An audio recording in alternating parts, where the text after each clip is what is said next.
and you see the tie bars missing here. So I was going to make it out of, this is 2 coffee stirrers that have been glued together. File it down so it's got the right height, and I can use that as a tie bar. Cut it down, obviously, perhaps even make it thinner, so I'll be able to pull this to and fro to change the point.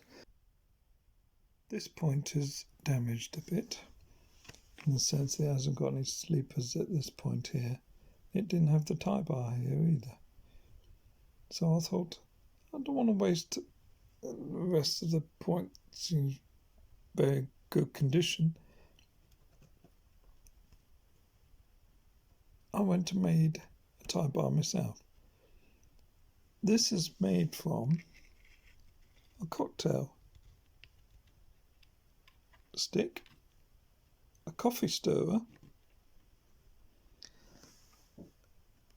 a tiny little screw, and some tools. What I did, the coffee stirrer I laminated 2 together. That was then too thick, so I sanded it down a bit. Made a hole for a scribe.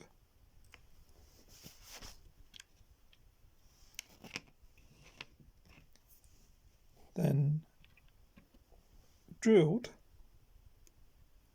a little hole, as you see there.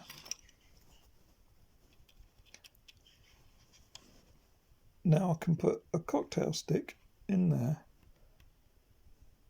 lift it up, it's stuck, it's in there, well and good, but I didn't want to chance it, so couldn't get it out. I put a little bit of super glue in there. I cut a very tiny little piece off. There's a hole here for me to put the pin through. So I'll put the pin through, first adding some super glue in the hole.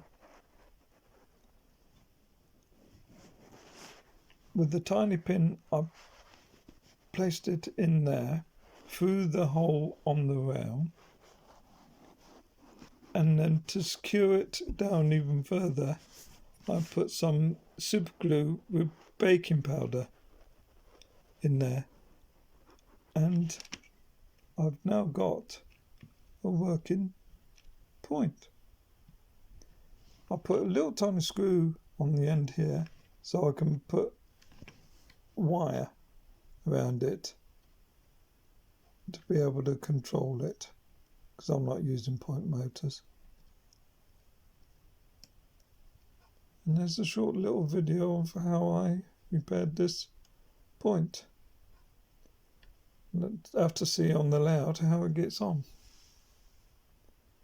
God bless you. Bye.